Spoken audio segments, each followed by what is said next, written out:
Crime Curious is a true crime podcast that takes an in-depth look into real cases through the lens of a trained investigator and former prosecutor turned judge. If you are sensitive to expletives, anatomical descriptions, and accurate descriptions of crime scenes, this podcast may not be suitable for you.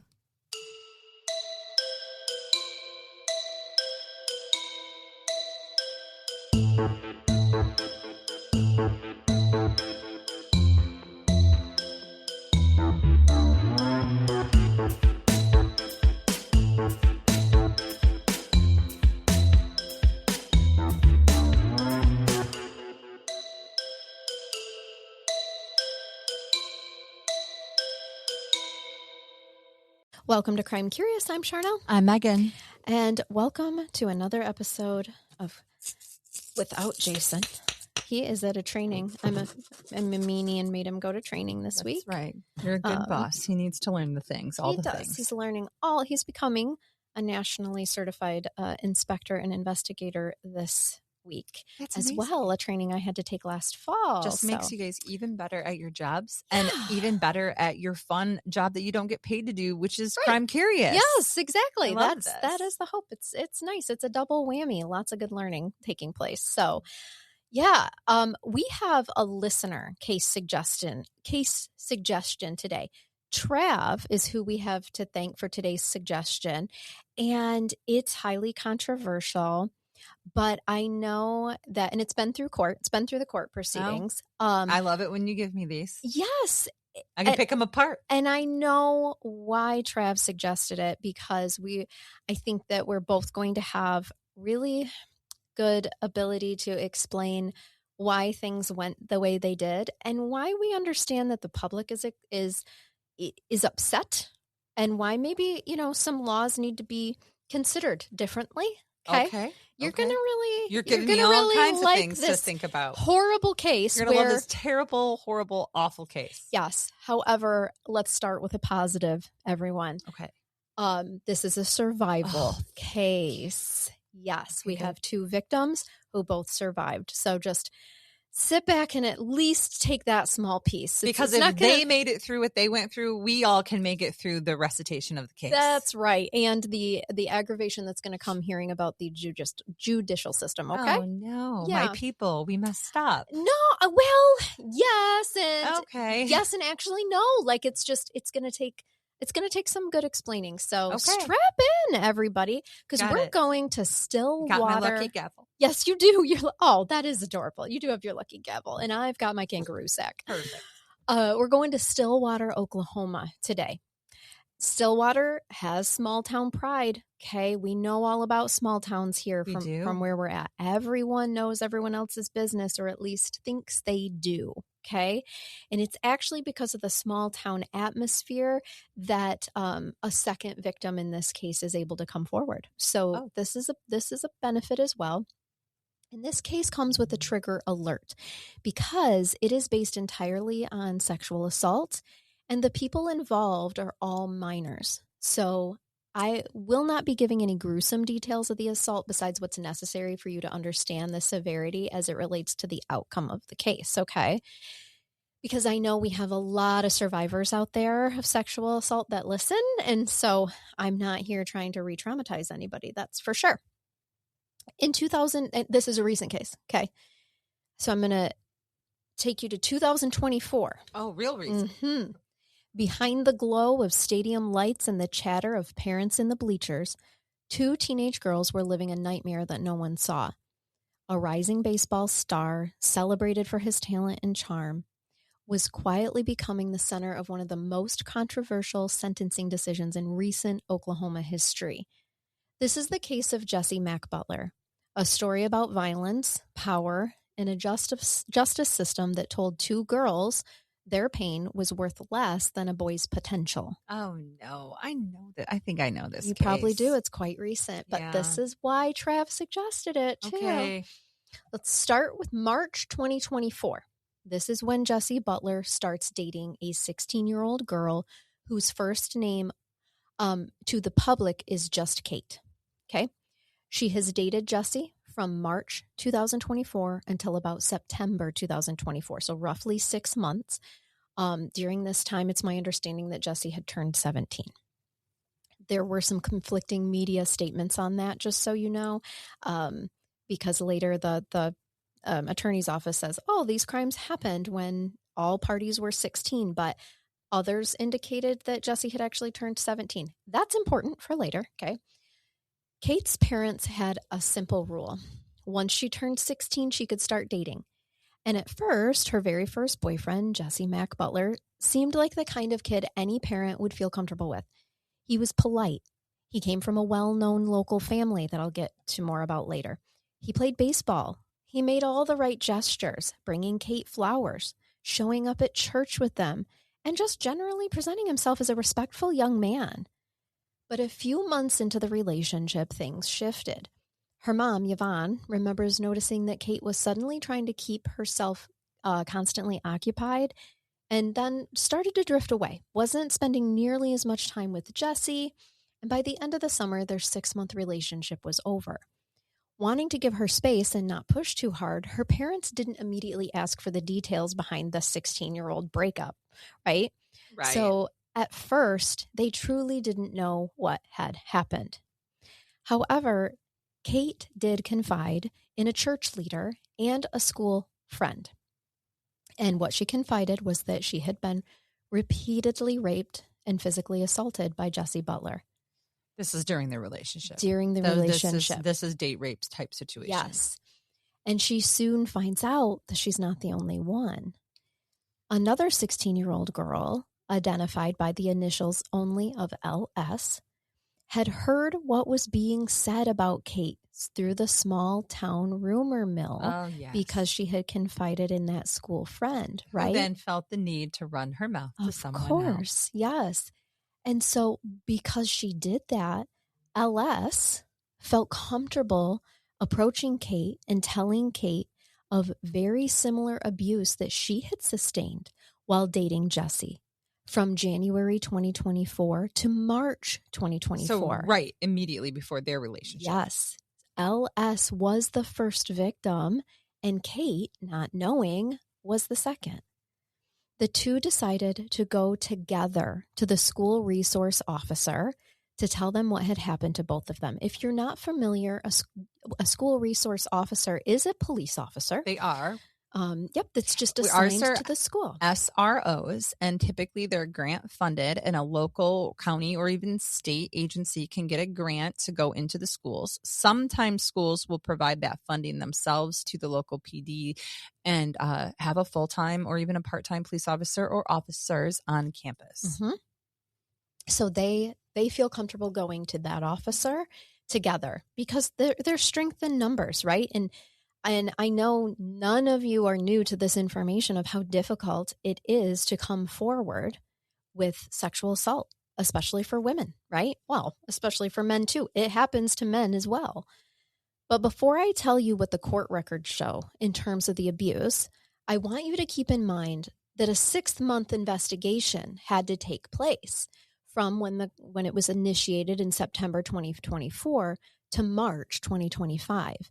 This meant that the victims still had to attend school with Jesse, sit in the same classes with him, and endure any feeling that many female victims, feel of being accused of lying, right? Small town schools, small town rumors. This was not easy for them and just simply added to the trauma. This particular type of victim very rarely reports because the well-known, well-liked perpetrator is going to say things like, nobody's going to believe you. I'm going to ruin your reputation. You're just a whore. These are all things that victims are told that they feel. And it's not encouraging to come forward when you're scared for yourself, for your family, and for how the rest of your school days are going to go. But in the meantime, as you pointed out, they're sitting there in class with their perpetrator who's going unpunished. Yes. And just wait until I tell you about the violence here. Okay. About a month into their relationship, Kate told police that, and this is what Kate's, now that the investigation is on, or has started and they are being interviewed by police. I didn't mean to make that sound that a month into their relationship, Kate went to the police because that's not how that happened. Okay. But Kate told the police that a month into their relationship is when Jesse's behavior turned violent for the first time. According to the arrest warrant affidavit summarizing her interview, they were sitting in the bed of his pickup truck at the Sonic Drive-In, where he started making sexual advances that she didn't want. She told him no. He ignored her, continued to grab and slap at her buttocks, and grabbing her breasts, regardless of her saying no. When she resisted, he got angry. The affidavit says she grabbed her arm, spun her around, and threw her to the ground, leaving scratches on her skin. Scratches that he actually thought were funny. Okay. So that moment, investigators wrote that Kate realized that Jesse would use physical force if she didn't give in to what he wanted. And from there, the violence escalated. In late July 2024, while Kate was house sitting for a family friend, Jesse came over. She told him she didn't want to do anything sexual in the house. According to police records, he became enraged, came up behind her, wrapped his arms around her neck, and strangled her until she lost consciousness. She tried to breathe, clawed at his arms, and attempted to get away, but she couldn't break free. When she woke up on the living room floor, she saw red marks across her neck. So she has not ligature marks, but fingerprint or hand marks from his strangulation attempt. Yep. And he strangled her to the point of losing consciousness. Okay. This is high lethality assault. High lethality. Yep. I tell people all the time when I see this happen that when you intentionally place your hands on somebody's neck to asphyxiate them without their consent, there is no other possibility that could happen other than injury or death. Yes. They know that when they do it. Yep. The affidavit states that about 15 minutes after choking her unconscious, Jesse initiated sex. And Kate told investigators she complied because she was terrified because he had just demonstrated his power and control over her, right? He just strangled her. He strangled her to the point of unconsciousness. Which means she lost oxygen, temporary brain issues, or even permanent damage. Yep. And the risk of stroke and other health issues has gone up as well. So she may not be making great cognitive decisions at this point, but irrespective, she's scared to death, so she's complying. Exactly. She doesn't want to die. Yep. And he only started this violence when she told him she did not want to have sex in the house that she was house sitting at. Later that same week, he choked her again, and this time he recorded it.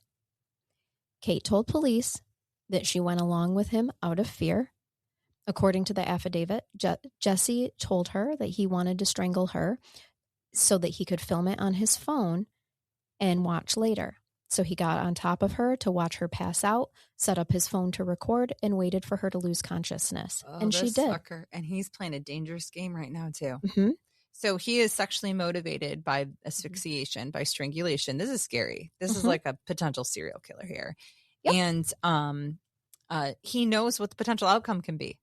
Oh, 100%. He's on top of her, videotaping her, and she could die. Yes. He doesn't stop until she loses consciousness. Right. That's the problem here. And this is not consensual. No, correct. That's the problem here. Yes.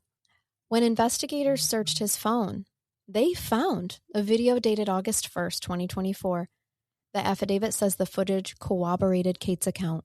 It showed Jesse strangling her until she was unconscious. The other victim, LS, told investigators that she and Jesse Butler started dating in late January, and according to her, it didn't take long after that for the abuse to begin. She described on Groundhog Day, the two went to an Oklahoma State University wrestling match together. Afterward, they were parked outside a local ice cream shop, sitting in his car, when Jesse suddenly turned violent. LS said that he forced her clothes off, pinned her down, sat on top of her, and sexually assaulted her. She told police that she yelled no over and over and tried to push him off, but she couldn't overpower him. She remembered him saying that he was sorry for what he was about to do, but that he, quote unquote, had to do it. The only thing that stopped him was a passerby calling out from the street, interrupting the assault. But it didn't end there. Later that month, in late February, LS told investigators that they were sitting in her car in a Walmart parking lot when Jesse attacked her again. According to police records, he strangled her until she lost consciousness because she refused to participate in sexual acts that he wanted. She told investigators she was terrified and crying, repeatedly telling him no, but he ignored her. She remembered hyperventilating, her vision blurring, dizziness settling in, and then her head hurting immediately when she came to. She said she was confused about what had happened and scared of him. And when she regained consciousness, Jesse was laughing at her. Okay. I'm going to tell you that it was this assault right here in the Walmart parking lot that ended up being so severe, she actually later needed neck surgery because of the damage that it had caused. The damage wasn't known at that time. Okay. She hadn't told her parents at that time. Okay. But well, no, a doctor she was probably afraid to, but she does later. So she has permanent yes, damage from this assault. Correct. Okay. In March 2025, Stillwater police arrest Jesse Mack Butler. He was charged as an adult with 10 felony counts, later expanded to 11, including rape, attempted rape, sexual battery, strangulation, domestic assault.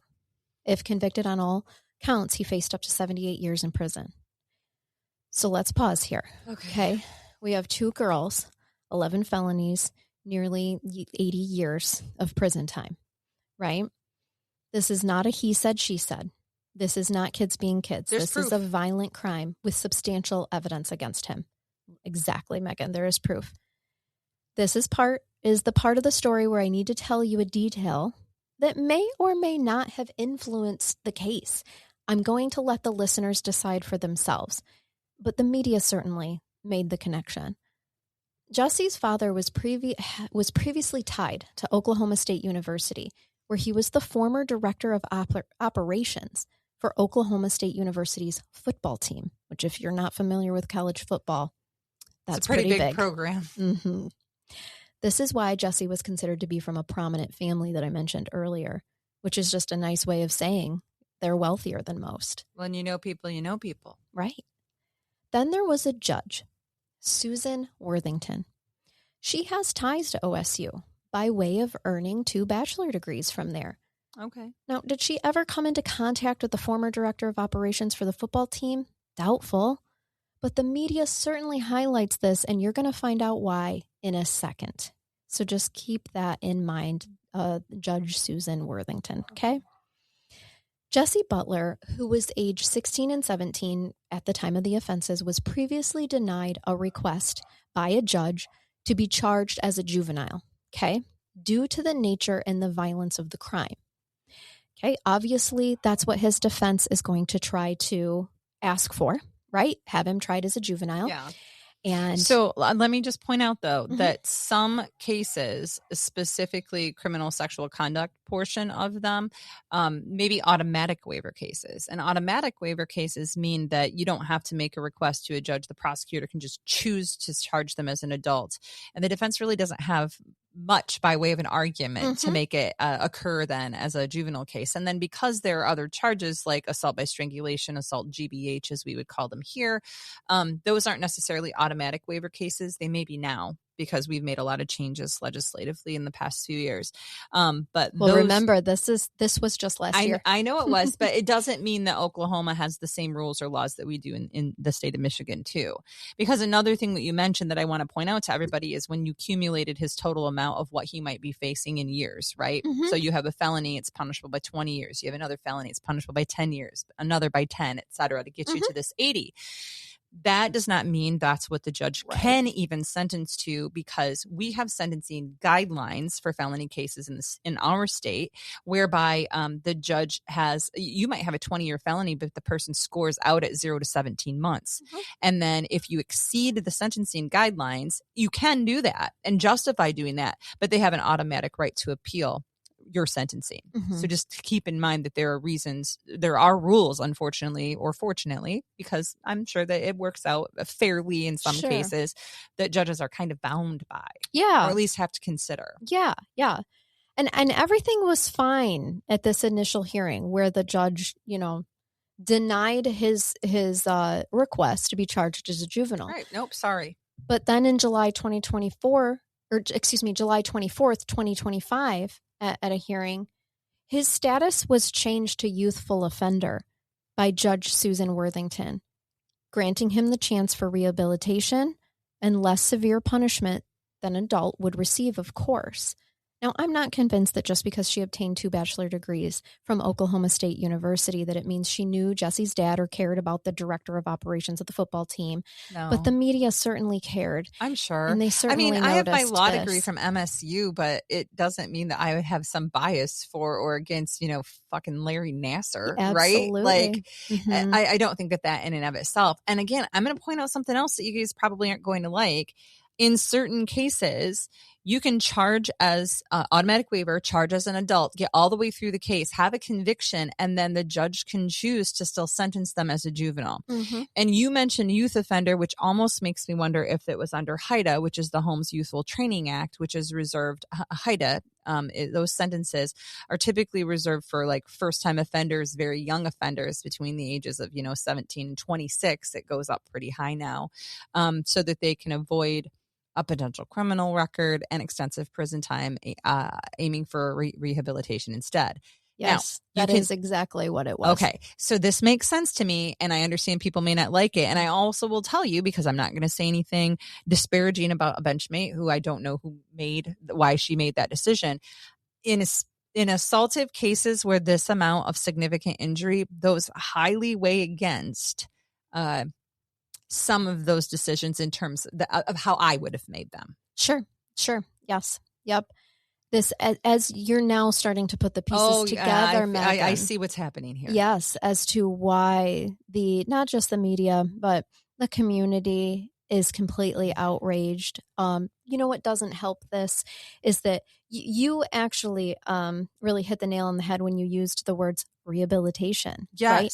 Because under this youthful offender status, rehabilitation becomes the focus. It is. But they have to be rehabilitatable. Exactly. And you have to take the risk to the public and to the victims into consideration with the rehabilitation piece. Yes. And what was used a lot for this case was the term future potential. Okay. So this is where we get to this part. Yes. This made it sticky. I don't love it. Well, right. It doesn't just make it sticky. It hurts my stomach. Mm-hmm. Mm-hmm. Whose future potential? I know who you're going to say. You mean the white athletic male that was well connected? And weighing their future potential against the victimization of 2 young women and what's going to happen to them in their lives because of their victimization. Correct.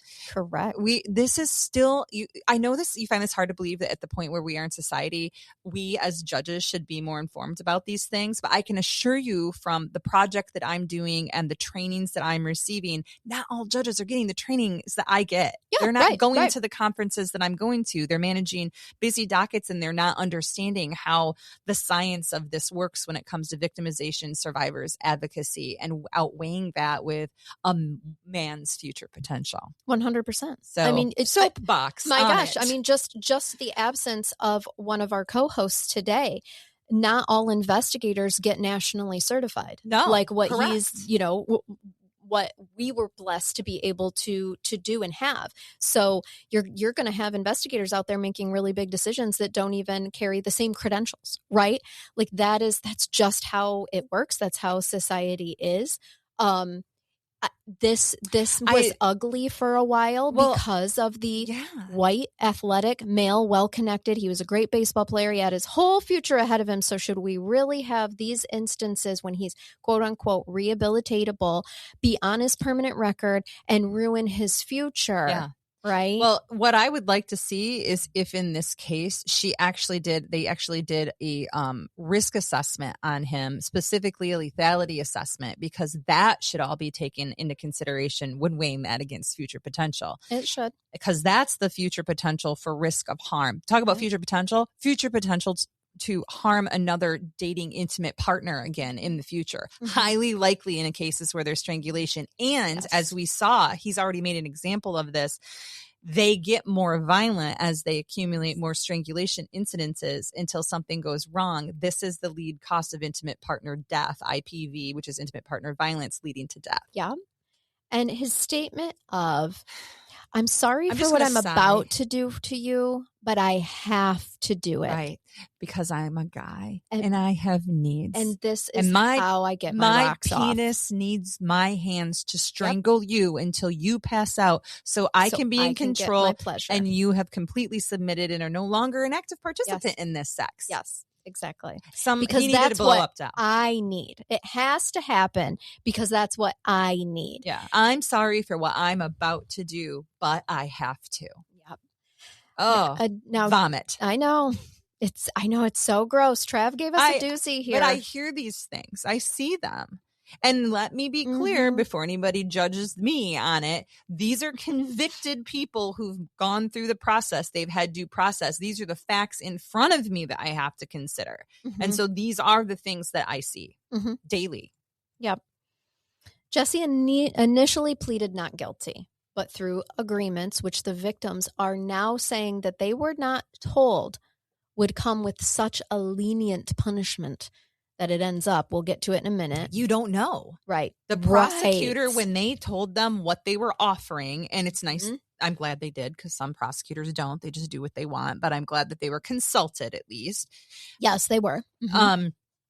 They were probably told this is what he's potentially looking at in terms of sentencing guidelines, if they have guidelines there, or this is the max sentence that he should receive. This is what we're recommending for a minimum. They go in for sentencing, presuming that the judge may follow their recommendations or the recommendations from the sentencing guidelines, and instead something completely different happens. Yes. So I understand the survivors and their families' ire.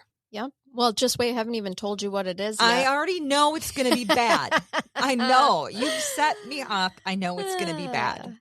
And so with this initial plea and then through their plea agreements, he actually gets to change his plea to no contest. Okay. On all 11 counts. But no contest doesn't matter. It's more of at least it doesn't matter to me. I'm letting you know how that would work here. Right. It's treated the same as guilty for sentencing purposes. It's typically used for civil liability. Okay. Or lack of memory. It avoids him making statements that could be used in civil court. Because they have fantastic grounds to sue him. Yes. For the civil tort of the assault, strangulation, among other things, including the one young lady's future persistent medical bills. So I understand the no contest, and I know some of you may not like it, but it exists and it's there, and it's a useful tool to get a plea of responsibility on a criminal case. Yeah, it's a strategic plea that's often used when the evidence is overwhelming, and which we have here. And when they plead no contest, judges then are typically allowed to read or be provided with a police report or some type of a specific statement. And misdemeanors, I often just use the complaint because it alleges enough, and it's always agreed upon by both attorneys, and that's what we utilize as a factual basis. Then we get more information, by the way, for sentencing usually. Yeah. I keep interrupting. Tell me what they did. No, that's okay. I will. I do want to tell you, though, at this court hearing where he changes to no contest, okay, it's not his sentencing hearing. It's the plea. It's the plea before then. One of the victims was able to, so LS was able to give a victim impact statement, which she filed with the Payne County Court at the time of the plea hearing. Wow. Okay. So she wasn't present, but this was allowed to be read in court. Okay. Oh, we usually can't read those until a sentencing hearing. Yes. They have to be post adjudication. Well, I'm gonna tell you, in Oklahoma they let it at the plea hearing. Or the media reported it wrong, Megan. Fairly could be possible. Sometimes, I mean, could you imagine the media being wrong? I can imagine that they get confused on what happens at certain hearings, because you do have to remember that a district court here is different than what a district court is in New York. Yeah. It's the highest court in the land. Here, it's the lower court in the land. So I can understand why media does confuse things. Honestly. Other opinions I have about media, I'll keep to myself. Sure. And thank you for supporting us in our media outlet, by the way. Right. There was a victim impact statement that was read at a court hearing. There you go. And it was in regard to the Walmart episode. Yes. That LS experienced, the Walmart parking lot. She said, that moment changed my life. A medical professional later told me that I was just 30 seconds away from dying. 30 seconds. If you had kept your hands on my neck just a little longer, I wouldn't be standing here today. I just really wanted to reiterate that and get in that information that. And those all need to be used and taken into consideration in sentencing. The severity of the injuries, the severity of the assault, the emotional and physical impact on the survivors. Yep. So let's talk about the sentencing that just happened in November 2025, last year. Let's do it. No prison time. 1 year of rehabilitation, outpatient sexual offender counseling. No local jail time? No. See, because... No, honey. Because I know people don't like this, but I could see where a sentencing judge might get a recommendation that even though, so say it's a 20-year felony that he pleads no contest to, that the recommendations are 0 to 17. So the judge decides, okay, I'm going to give you 12 months in the local jail then, and then I'm going to put you on probation for 5 years, and I'm going to make you do all these rehabilitative programs while you're on probation. That is what a typical sentence may look like. That may make you guys want to vomit, by the way. I understand. Right. It might, right. But that is how things may work here in a case like that. But that's not how it worked there. That's not how it worked. He got 1 year of rehabilitation in outpatient sexual offender counseling. He got community service, and he has to check in with his PO. We do like people to give back to the community. Sure. He has to check in with his PO until he's 19. Okay? So that's about a year, okay, of being on probation. If he fully complies, his criminal record would be expunged when he turns 19 next year. He pled under HIDA. It's home. Yep. It's a youthful training act, and he won't have to register as a sexual offender. By the way, so let's say 10 years from now, when a lot of these media articles are no longer in circulation, and maybe he moves and he gets himself into another relationship. There's potential for an unsuspecting woman to end up dead in the future. That's just my opinion. I can see why the community is outraged. He got community service, a year of counseling, and checking in with his PO till he's 19 for choking 2 girls, for rape, for attempted rape, for sexual battery. Multiple rapes. For violence that required surgery. And for having a video of him choking a minor, by the way. And yes, he was a minor technically of his own accord on that at that time. Yeah, that's only recent here, by the way. Well, I'm old. Recent within the last 10 years. So in the state of Michigan and many other states, and I believe Arkansas was one of them, we used to charge at 17. So one of those weird things where you're legally an adult at 18, but you can be charged as an adult at 17. So now it's 18, but our foster care system still only goes till 17. Right. Too. So, but those type of cases are still criminal sexual conduct, first degree, are automatic waiver cases where you can, the prosecutor does not have to ask for permission. They just simply freaking charge them as an adult. So, yeah. I mean, can you, and attempted murder could have been a potential charge there too, but judges don't have anything to do with that. That's a charging decision by the prosecutor. But like that video one where she almost died and he's like, oh, by the way, sorry, I have to. And then proceeds to strangle her. Yep. Like Jack the Ripper, guys. Like strangulation, asphyxiation. We know what the end result is from this if you hold on too long. It's a fine line between assault by strangulation and attempted murder. I'm going to tell you, I read an article, and I can't quote it because I'm scrolling through my notes here. You know how sometimes I look at my notes and sometimes I just go by your memory? I did. I think I did. That's why when Charnell reads a script, she messes it up. But when she has like 4 pages written for you guys, she basically just does it from memory, and she doesn't slide or slip over her words as much. I know. That's brilliant. It's amazing to watch, by the way. It's actually so true. But I was reading an article where basically the DA was saying, hey, this was charged appropriately and this is why. And there was a part in it that made my stomach hurt because they said all the participants were minors. No. No, I know. Victims don't participate. They do not. They were minors. This is naivety. It gets ugly in wording and reporting. It is. This is being completely naive about survivor speak, the power and control wheel, and lethality. We've got to do better. Do you want to know why I think that statement was made? Because the next sentence was, They were in a relationship at the time, and it wasn't reported until the relationships had ended. So, and your point.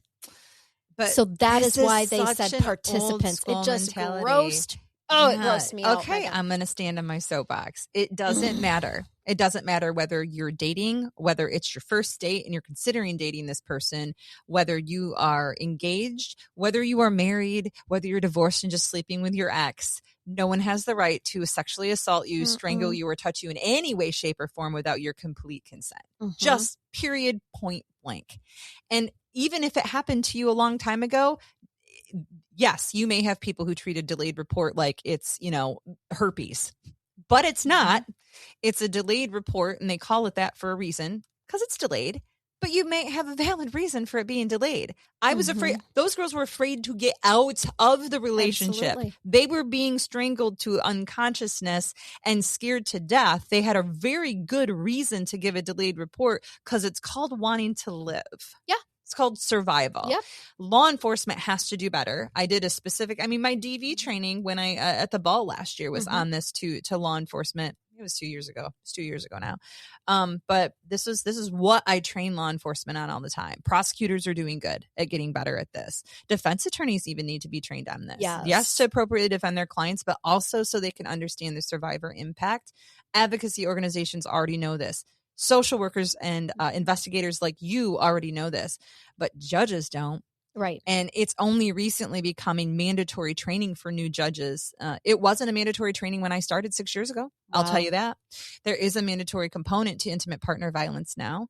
And hopefully it will be national soon that all judges will receive significant training on survivors and advocacy for victims, specifically in IPV cases. And again, I will tell you, if you look up IPV, it is intimate partner violence. And so in any type of an intimate relationship, it's going to be IPV. That includes domestic violence. That includes sexual assault. That includes strangulation. That includes, I lost track of all my words. Right. All the things. General rape, whatever you want. Statutory rape is where I was going with that as well. So. Yep. Well, and you mentioned the victim impact, right? Kate's whoopsie. My gavel fell right off because Justice was angry and she jumped right off. Right off the gavel or the podium. What is that thing called that you hit it on? There's the gavel and then the stern. I don't know. It sounds like a stern thing. It's the gavel and the stern. That's not right. Don't quote me. I've lost the word for it. Yeah, but that's just what it is. It's the little gavel podium. I can think of as a lectern, and that's a podium, and it's not right. So okay. Kate's parents spoke publicly for the first time in an interview for Good Morning America. And their message was, of course, clear that they're not happy with the sentencing because they want people to know the lasting impact on their daughter. Okay. Kate now she's completing school online. She avoids social events. She refuses to walk at graduation. She fears dating again. She struggles with trust. And she carries trauma that's going to follow her into adulthood. Her first experience with love became traumatic. Her first boyfriend became her abuser, and her first relationship nearly cost her life. And her first sexual experience almost led to death. Yes, exactly. The relationship she's going to have with herself and her own body and new sexual experiences and lovers or a relationship, I feel so bad for her and what she's going to have to deal with. But she can get help too. Like I hope her parents, and it sounds like they know this, like with intensive therapy and recognizing that it is not her fault. She did nothing wrong. And she didn't bring any of that on herself. Hopefully she can find the strength to be happy at some point. I hope LS is as well. Oh, yes. Her family has not spoke out the way that Kate's family has. Okay. They have been much more private, which is totally fine. But I think we can expect some of the same impacts to have happened to her. There's one piece that I want to talk about, the judge's rationale a little bit. You highlighted a lot of the things when you were explaining the the law of the youth offender status, right? You said this is for cases where we know the person is rehabilitatable, right? Where they're young. And you explained that has even been broadened all the way from 17 to 26 years old. Yeah. The cases where they're capable of being rehabilitated. Yes. This one added supportive family and community ties. And I don't love that. Okay, well. I don't love that. You don't have to love it. Hold on. Let me tell you why, though. Okay. Because this is a sexual crime. Okay, your family isn't going to be there to support you during your next sexual act, nor is your community. And so what it means is he has a wealthy family and they go to church. And so that's going to, and I know I'm a social worker. No, I know I'm a social worker. I know you have to look at that. He's not alone on an island, right? Like we see some of our offenders and some of our people. I totally get it. I just don't like it in this particular case. Okay. It's static in that every single case, no matter what it is, what flavor it is, whether it's an assault, whether it's a theft, whether it's whatever, there are certain factors that you can't get over. Like, did you grow up in an abusive environment when you were a child? Like, what's your ACEs score? What was your adverse childhood experience as well? Were your parents married or divorced? Those are all things that are either positive, pro-social, or negative, right?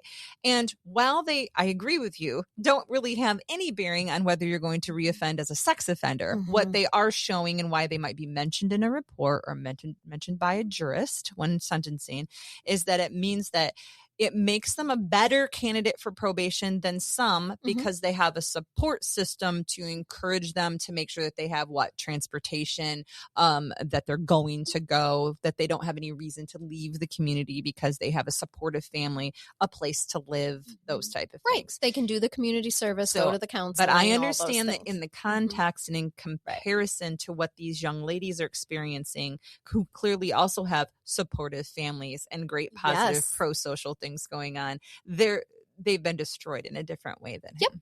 Yep, 100%. So I get the weird, the vomit feeling, the nausea that causes, but it's not going to go away. Those are just static factors we have to figure consider. I just wanted to just highlight that one just a little bit, but I think what you mentioned that is of the most concern is that quote regarding future potential, and I don't. That has not set well with the community. Okay, and I don't know that it should. And sometimes somebody might just use bad wording or regret how they characterize something. Because truly, what it did is it made it feel like the victim's trauma was not nearly the same weight as the future potential of this individual, this boy. And I don't think that it just looks like that. I think that's what's happening. And that's what historically has happened in cases where victims, survivors don't want to come forward, especially if you, so say that you as a victim and who survived a sexual assault come from a low income family raised by a single mom. You guys are on welfare and get food stamps. Maybe you live in the trailer park and then you get assaulted by the star quarterback whose dad's the mayor and his mom's the judge, right? Or the attorney. And they have all this money and they have everything in the world. So his future potential, it means that he shouldn't go to jail or be punished for this because why? Because I have a higher likelihood of having to work a minimum wage job than he does in the future. And 100%. Why are we devaluing that? Also, but for that assault, maybe she was going to be the future judge or attorney. No idea. But now she's spending the next 20 years of her life trying to live with the daily trauma and the physical ramifications of what happened to her. Yeah, the gal who had to undergo surgery, the literal physical limitations she now has. We need to do better. In the legal system. And I'm telling you that we're trying and we're learning, some of us specifically. And that's not to call out even certain judges this one or anyone in terms of their sentencing decisions. You can learn more and always do better. Yes. You can change your language and your lingo to make things more survivor friendly while still getting your point across and making what you believe is a fair decision. Right. And remember, and I don't know how things work in Oklahoma, but in a lot of places, we're elected, and if you don't like if you don't like the elected judge there because you think that he or she is making really unfair, unjust, terrible decisions, you vote me out. You vote us out, right? Sure. I know that's easier said than done, but I'm just giving you like ways to. Well, I'm sure you're not surprised, Megan. This case has gotten a I'm lot sure. of legislators curious about the ways that they're calling. Some of the legislation is saying that judges are in fact abusing the youthful offender status. Sure. Right. Okay. And so I could see future attorneys legislation. Just so you're aware, and I'm not sure in Oklahoma, but the attorneys have to agree on that, and it needs to be part of a Cobb or a Killebrew, an agreed upon sentencing agreement that I have to accept. Yeah. I think that we might see some. Like, I don't just put people in HIDA.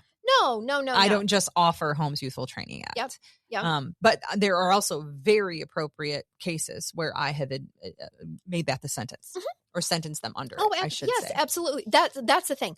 I think that we just need to strike a balance. As always, you guys just working in government, you're always trying to strike that balance between what's needed, what makes sense for the masses, and then what actually translate. Like, we have to sometimes do these things to even see if how they're written, if they translate correctly, right? And in this case, it isn't. Yeah. So that means maybe we need to button it up a little bit more. Depending on what somebody pleads to, you could limit HIDA to not be allowed to include any crime where there was strangulation or assault that caused physical injury or severe mental injury. Yes. No criminal sexual conduct. I mean, and I think that's probably why the legislature is looking at it and its application, how it was utilized in that case, and maybe was it utilized appropriately in that case. Right. So these are cases that I think that really steer head change in places, right? So yeah, great case, Trav. Thank you for listening and for the suggestion. Gave me man. A little bit of a stress headache. Yes, it was a doozy. Let me tell you. Listen, Megan, it's always interesting when I'm researching these type of cases. And you think of me? I do. And I know the exact points where you're going to interject and you're going to be like, I have to say something about that. Like, I leave pauses knowing that your vernacular, knowing your style, right? Like, oh, she's going to have something to say about this. Well, I'd like to jump in and give explanations about things that the general audience, I know you understand what they are, but the general audience may not understand in terms of what this is or why that is. And before it flies out of your head and you forget it, because that's where we are in life now. I'm a 49-year-old woman and I can't remember anything anymore unless I write it down. Okay. So, all right. Are you going to bathe me though? Since I traumatized you, will you bathe? I am, and I'm just going to flip through and cold read because nothing in here is bad. It has been a long time, but I'm going to go back to Sinova Cantrell's Serious Stupid Criminals. For those of you on a video who are watching this episode, you've never seen him before, but isn't he just a peach? Isn't he cute? He looks like Hagrid, but a little bit on crack. He does. He's Crackrid. He's Crackrid. Yes, he is. That's awful. So I want to tell you about the man that robs the CVS pharmacy and leaves a resume. Oh, was he looking for a job too? Okay. Fresno man has a serious urge for a soda and some headphones. Instead of buying these items, he rides his bicycle to the local CVS pharmacy and steals them. He places them in his backpack, but is caught. In his haste, he leaves both his bicycle and the bag. In the bag was the stolen merchandise and a professional resume stating the man's credentials. Included in his qualifications were honest with good morals, able to keep cool head in tough situations, and ability to think on his feet. Wow. I guess good morals include robbery. Who knew? To make matters worse, it was the 7th time he'd been arrested. Oh. Note to criminals: don't leave your name, address, and phone number in a bag when you're at a crime scene. No, probably not. Like, wow, I bet the template was just beautiful, just right there with that he lives at 3200 Walnut Lane. Listen, if you think that the arrogance of some people does not get out of control, then you have not heard from the Phoenix, Arizona case, October 2016. Wanted man applies for job with police, gets arrested during interview.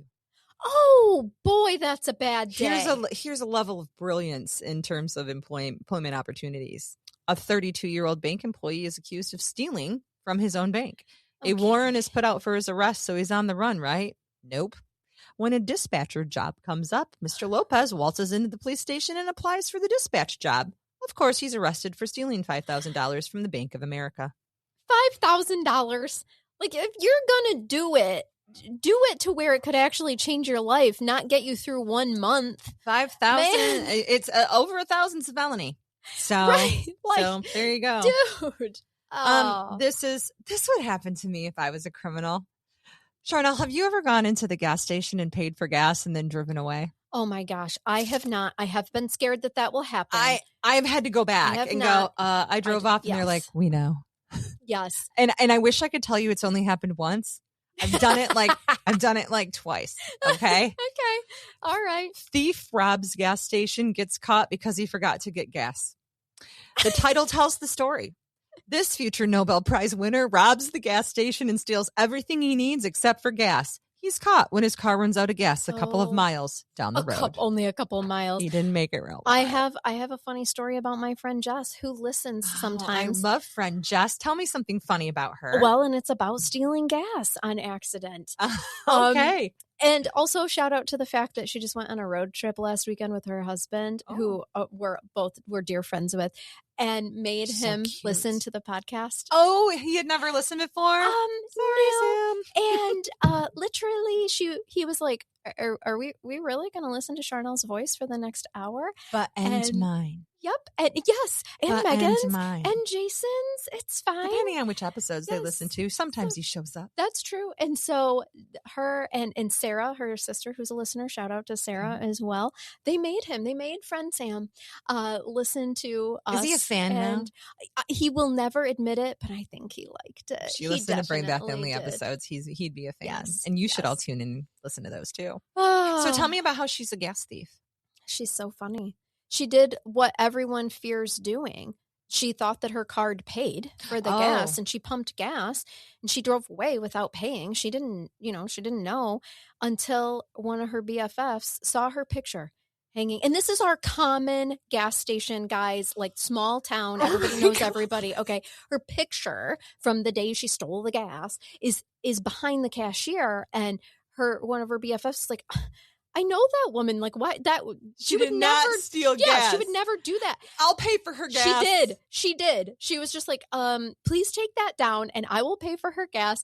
And then had to text her and be like, listen, hey, thief. Okay, I just saved your ass. Like, you owe me $500 because the gas is so expensive. So freaking funny. And I mean, realistically, did she ever go back to that gas station? I don't know. I've got to ask her. I think she would have to. It is literally we have 3 in town? In town, yeah. Like I would though. I would go back in and say, "Oh my God, my friend said she came in and that you took my picture down, but I swear to God, please go watch the video. I swiped my car. Yeah, I thought I was buying this gas. I could even see how somebody would hit the pay inside button and then totally forget that they hit pay inside and didn't pay for their with their. I mean, this is me as a 42-year-old woman, was right? That too, because now I feel like a lot of pumps you have to either pay inside first. This or was a pay. While. Yeah, this was a while ago. Because I don't think any of the pumps left in town actually let you pump until you either prepaid or have your card is worked. Yep. But it can happen on accident. Absolutely. I'm gonna have to ask her if she's went back in there. And I know she was terribly embarrassed because she is seriously one of the sweetest people I know. Just in case they still have their pump set up like that, because that would happen to me. Right. Could you imagine? Judge you Megan's go in picture to get gas or your vape, and the judge's picture is back there behind the wall. Right. This lady didn't pay for gas. Didn't pay for her gas. I would die. One of your people would be like, "Well, that's rich because she sentenced me to probation for stealing petty theft." Like. Never. Well, probation, yes. Probably not jail for petty theft. That's just mean. No. I'd like to rehabilitate those. I don't even know the sentencing guidelines, and that seemed excessive. I will tell you the best part about my job with misdemeanors. There are no sentencing guidelines. Oh, nice. Okay, nope. So you could just make it up on the fly. Yep. I mean, it's not on the fly. Oh. I still do pre-sentence investigations, but if somebody gets convicted of a 1-year misdemeanor, I can give them the whole year if I don't think they're probationable. I just have to make a good record, and it needs to be fair. Sure. And they have the right to appeal me if they think I abused my discretion. Sure. So, but no, I don't have to follow sentencing guidelines because the liberty part of the life and liberty part isn't as strict as a potential for 20 to life. Yes, right? Of course. Makes sense. Mine's 0 to 12 months. Right. Okay, that makes sense. That's typically what I have to work with. I like that. Yeah. I would like to operate within that. Yeah. You want to walk around just tapping people on the head? I do, actually. Going 12 months. 12 months. 9 months. 3 months. You look like a 6-monther. You can go. Yes. You have potential. High potential. High potential. Oh, Lord. Okay. Order in the court. Thank you all so much for listening to this week, and we hope you have a great week. We hope you keep it curious. And keep listening. Until next time. Bye-bye.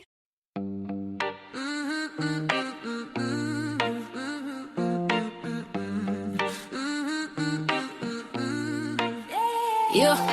Used to chase the tears in a different kind of grind. Helping little ones, leaving our old selves behind. Charnell, Jesse Mack, a trio strong and true. But the system wore us out, needed something fresh and new. So we flipped the script, found the mic and the beat. From deep investigations to stories bittersweet. Prosecutor, the judge, that's Megan on the mic. Charnell digs the dirt, makes sure the facts are right. Crime curious, yeah, that's the name we claim. Shaking our grief, fanning the curious flame. From global listeners to the brain bag we provide. Keep it curious, keep listening with nowhere to hide.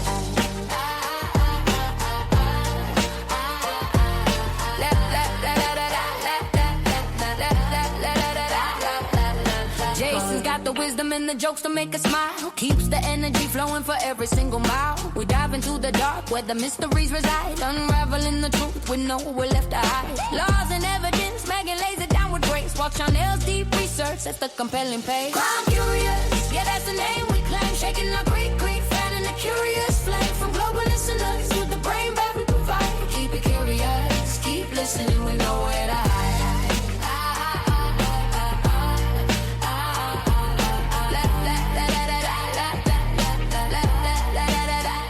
Don't ask about the raccoon, some secrets we just keep.